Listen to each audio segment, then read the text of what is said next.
Now friends, we are going to see a very important topic, and that is CA cervix, cancer cervix. This topic is important as this is the second commonest cancer with which women are affected, and they die with this. The mortality is very high, and the speciality of this cancer is it is preceded by pre-malignant condition, and there is a transformation from that pre-malignant condition to malignancy over a period of time. If the cancer is detected in later stages, then the prognosis is very bad. But because we have this period in which in pre-malignant condition, if we can detect, we can treat it, and thus we can save lives of women. So we need to understand the pathophysiology, what exactly happens, how it progresses, what is the treatment available and accessible. Screening for pre-malignant disease of the cervix, it will markedly reduce the deaths of cervical cancer. So we are going to see what is the pre-malignant condition, and as you can see on the board, that CIN, that is cervical intraepithelial neoplasias, what is the terminology in use right now is this, and this is the pre-malignant condition which we are going to discuss in detail to begin with. What is transformation zone? You all know that the endocervix is lined by columnar epithelium and the ectocervix is lined by squamous epithelium.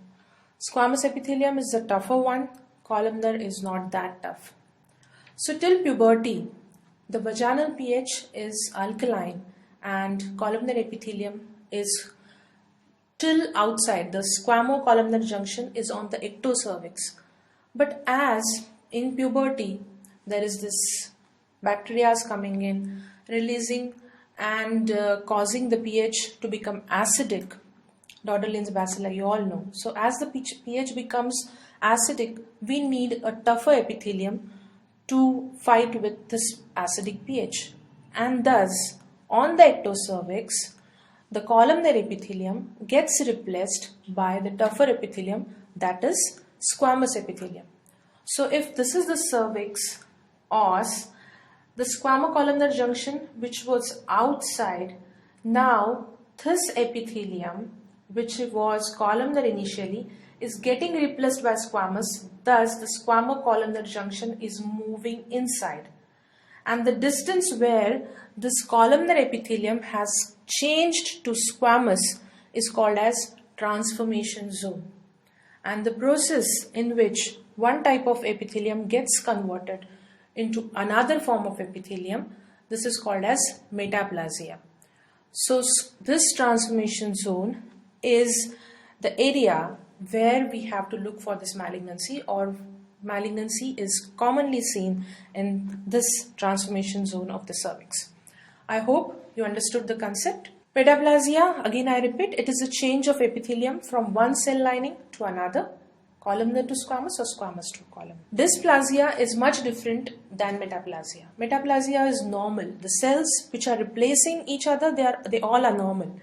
But dysplasia means abnormal epithelial cells that fail to mature. So these cells have hyperchromasia, they are larger, variable in size, mitosis can be seen. So dysplastic cells are not normal cells, and dysplasia can be mild, moderate and severe. CIN is condition of cervix where a part or full thickness of the stratified epithelium, the stratified squamous epithelium. You all know squamous epithelium has different layers, basal, parabasal. So all these layered cells. So this is a stratified epithelium. So CIN is a condition where either part or complete thickness of this stratified epithelium is replaced by dysplastic cells. Then it is called as CIN. And carcinoma situ is where the whole of the thickness is replaced by the dysplastic cell, but the basement membrane is yet intact. And invasive carcinoma is when this basement membrane is also invaded by this dysplastic cell, then it is called as invasive carcinomas. So these terminologies are going to come more frequently now. What are the characteristics of dysplastic cells? Again, MCQ can be asked and is asked on this. They vary in size, shape and polarity. There is altered nuclear cytoplasmic ratio. It's raised. Normally a cell has lots of cytoplasm and nucleus is a little smaller. In dysplastic cells, the nuclei become bigger, cytoplasm is reduced. So nucleus to cytoplasmic ratio is increased. Larger irregular hyperchromatic nuclei with marginal condensation of the chromatin material is a classical feature. They show several mitotic figures. In carcinoma in situ, basement membrane remains intact. There is no stromal invasion. Once there is stromal infiltration or the basement membrane is broken, then it is labeled as invasive carcinoma. Now, how this CIN is graded?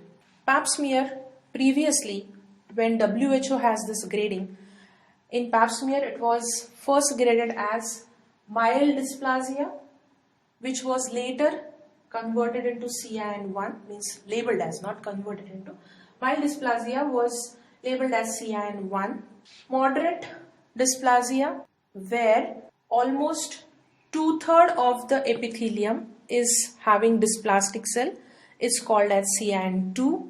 Where more than 2/3 of the stratified epithelium is showing dysplastic cells, it is called as severe dysplasia and called as CIN3.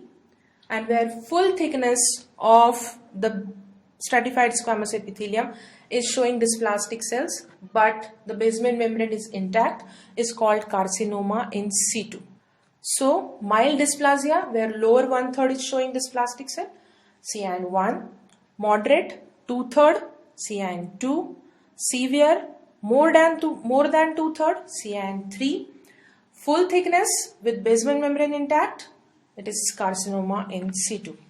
Now, there was introduction of Bethesda system for the classification of Pap smear in 2001, and let's get acquainted with few terminologies. Negative for squamous cell or the normal smear. Then we have ASCUS, that is atypical squamous cells of undetermined significance. Then atypical squamous cells where they cannot exclude HSIL. HSIL is high squamous intraepithelial lesion. Low seal or LSIL is low grade squamous intraepithelial lesion. High grade squamous epithelial lesion is called as HSIL, which encompasses CIN2, 3 and carcinoma in situ. These are the terminologies and how they are related. Let's see that. In CIN, which the smear was repeated as normal, in Bethesda system it is also considered as normal. In CIN, where there was the second grade which was reported as inflammatory, in Bethesda system it is called as inflammatory or HPV and or ASCUS. CIN1, that is mild dysplasia, is labeled as low seal or LSEAL in Bethesda system, and CIN2, CIN3 and carcinoma in situ is called as HSIL or high seal in Bethesda system. And invasive carcinoma, squamous cell carcinoma and squamous cell carcinoma, that is the 5th grade. So please remember the Bethesda system and the terminologies used, because all the MCQs would be giving this classification. The question would be asked that a woman of particular age has come and her Pap smear shows LSIL lesion or low cell lesion. Her Pap smear shows high cell. So you have to understand when they say that it is LSIL, you have to understand we are talking about CIN1, that is mild dysplasia. When they say HSIL, we have to understand that we are talking about CIN2, CIN3 and carcinoma in situ. The basement membrane is intact. Mild is CIN1, low cell. Moderate to severe dysplasia, full thickness, basement membrane intact, it is high cell lesion, CIN2, CIN3 and CIS. So let's see now how to deal with these lesions. There are certain major changes. Just again to introduce the terminologies, ASCUS is changed to ASC, either undetermined significance or where HSIL cannot be ruled out, and AGUS is changed to AGS. Now, what are the predisposing factors for CIN? HPV infection is considered as major factor for leading to CIN. Along with HPV, if there is presence of STDs like chlamydia and herpes infection, they act as cofactors. Other predisposing factors like coitus before 18 years of age, multiple sexual partners, multiparity, poor personal hygiene, especially genital hygiene, poor socioeconomic status, smoking. Smoking increases risk for CA cervix. Drug abuse, alcohol, immunosuppressed patient. Combine OC pills more than 8 years. But over here, remember, they cause adenocarcinoma of the cervix, not squamous cell carcinoma. So these are the risk factors. I would like you to remember HPV as the main factor, and along with that, other STDs. Don't forget the name chlamydia and herpes infection as the cofactors. Let's talk about HPV. It's very important from our point of view. It's a DNA virus. Over 100 different types and subtypes are seen. But common infection is seen. The genital HPV is divided into low risk type and high risk type. Low risk type viruses are 6 and 11, HPV 6 and 11, and they usually lead to genital warts. And high risk type are HPV 16, 18, 31, 33, 45 and 56. And they are the one which are actual causative agents for CIN. HPV 16 and 18 you just cannot afford to forget when you are talking about CIN. Remember the number 16 and 18. It's a common infection while cervical cancer is a rare disease. HPV infection is very commonly seen in sexually active females. If it persists, then the changes will take place, and then in some of them there would be cervical cancer. Now, how to investigate for CIN? How will we come to know that a patient is having CIN? We have Pap smear. Now, let's discuss Pap smear. It's a very important screening test for CIN. Once I say screening test, that means it is applied to normal population. Remember, patient will not have any symptomatology, but just she is sexually active in that age group, and we are screening her to find out whether she has any of these CIN lesions. Pap smear has been done it's an OPD procedure, cheap, easily accessible.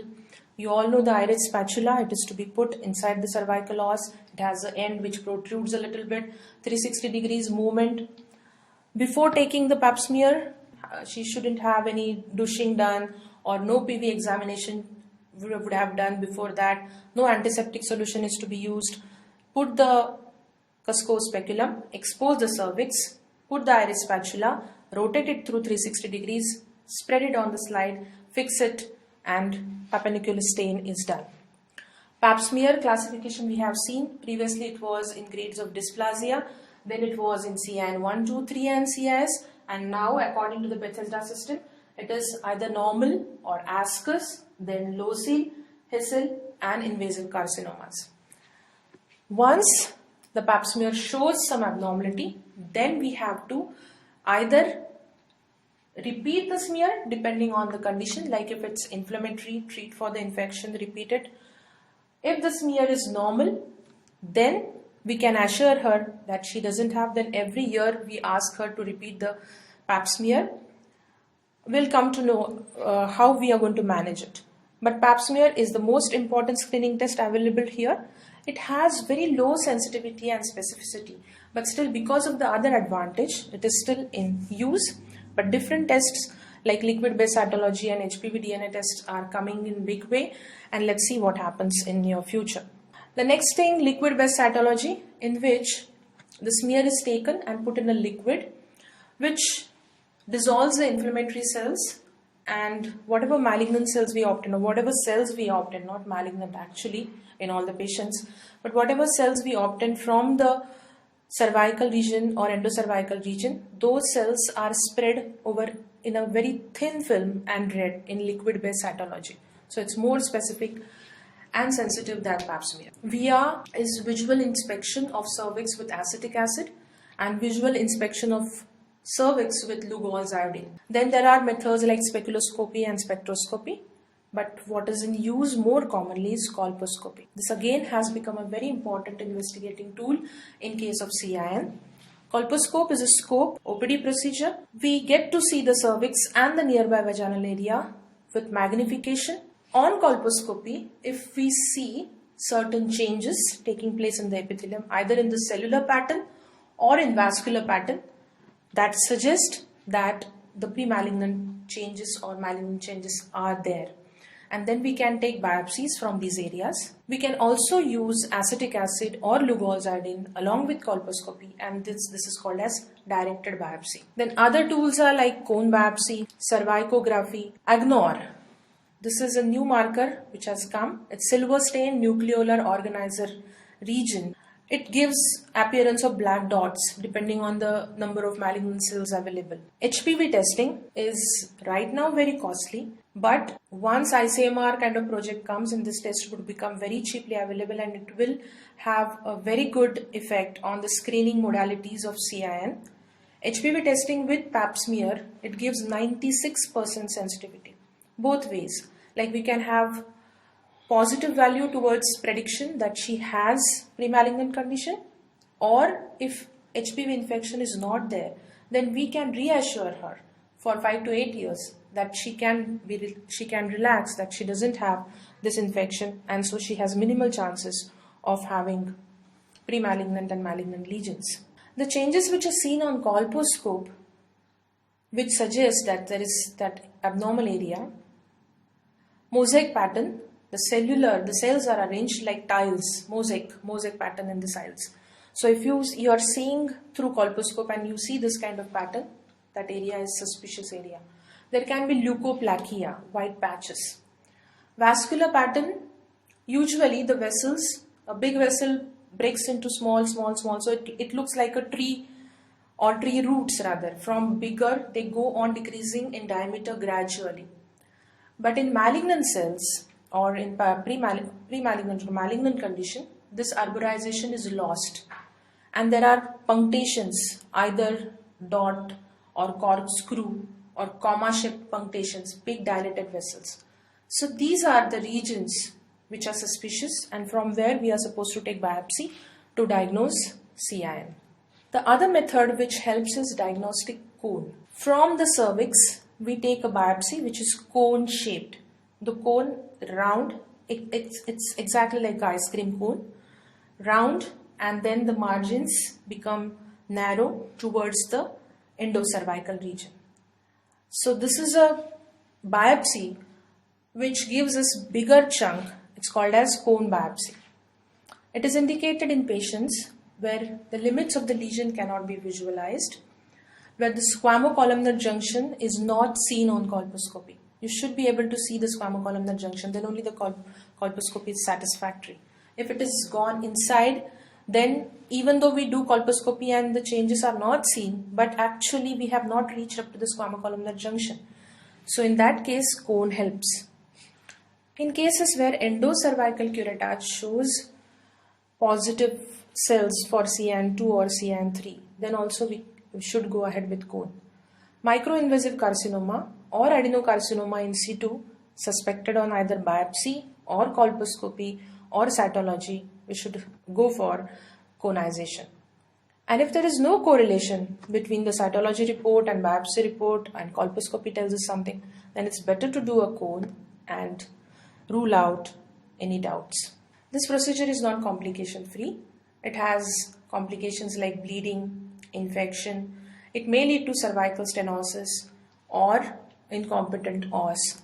That's why we have to think and choose a patient properly. Now, how to manage CIN? Once we detect it, pap smear will tell us that the report is either CIN or low salicil. So this method, how to manage it? We have either ablative procedures in the form of cryotherapy or laser vaporization. Or we can excise that much portion where the lesion is suspicious or abnormal. Then there can be large loop excision or loop electrosurgical excision or needle excision of the transformation zone. So these are excisional procedures. Or we can go for surgeries like conization, which we just discussed as a diagnostic tool, but conization can be diagnostic as well as therapeutic. And in certain cases, even simple hysterectomy can be used as management of CIN. But it's not advised. Hysterectomy is not advised for CIN2, CIN3.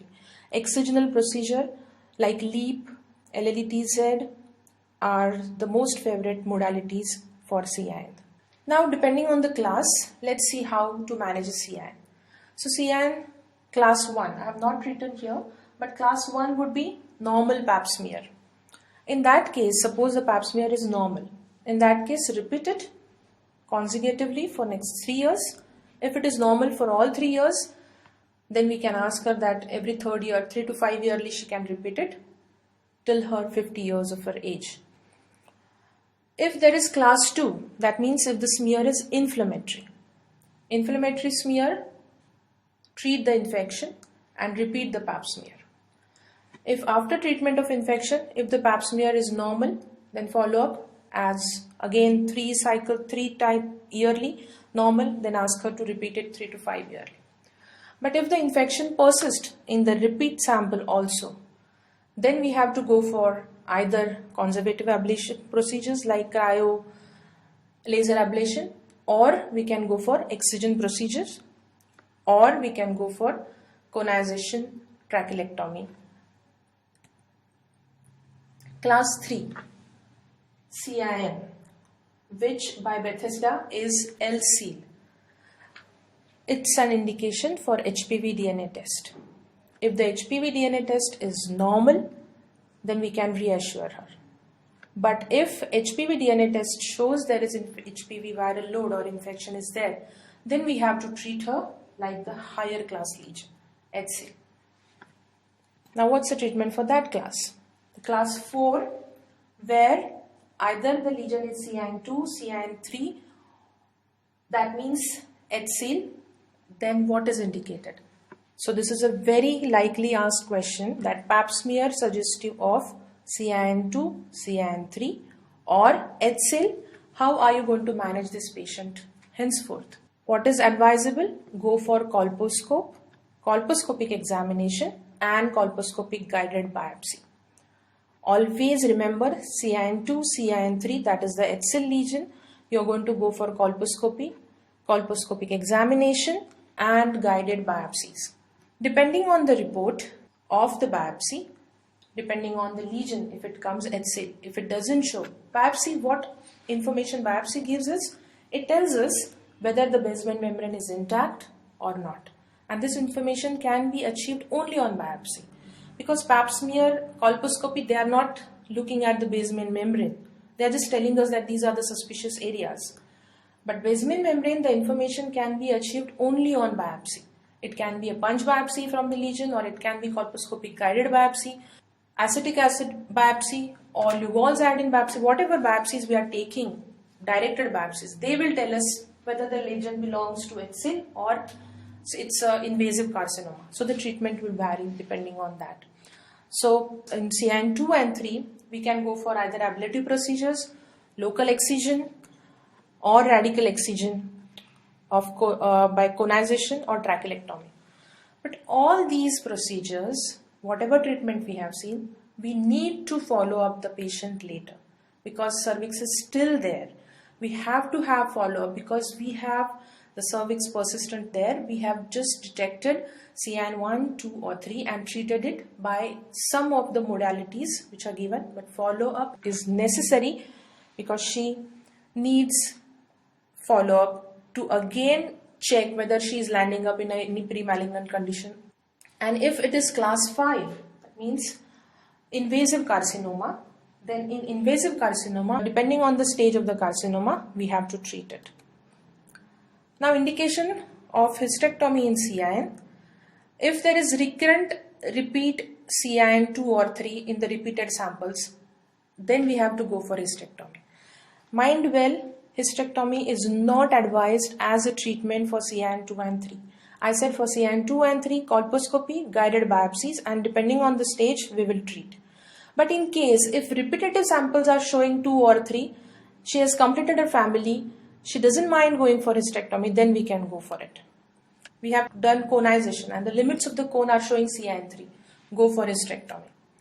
If there is microinvasion, basement membrane broken, go for hysterectomy. If there is adenocarcinoma in situ on histological diagnosis, then we have to go for hysterectomy if she has completed her family. If the patient has very poor compliance, you don't know whether she'll follow up with you and she has 2 and 3, then you know that the disease will progress and one day she'll have microinvasive carcinoma. So better you go for hysterectomy. And if she has CIN 2 and 3 and other associated problems like fibroids and prolapse and PID, then you can always go for hysterectomy in those cases. This is a progressive disease, CIN 1 to CIN 2 to CIN 3. And what is the duration? The progression of the cancer is less than 1%, CIN 1 goes to CIN 2, but from CIN 2 5%, and from CIN 3 22% goes forward towards cancer. So from CIN 1 less than 1%, from CIN 2 5%, and CIN 2 22% progression to cancer. So this finishes with CIN, that is the cervical intraepithelial neoplasia. We'll stop here and then we'll see invasive carcinomas in the next session.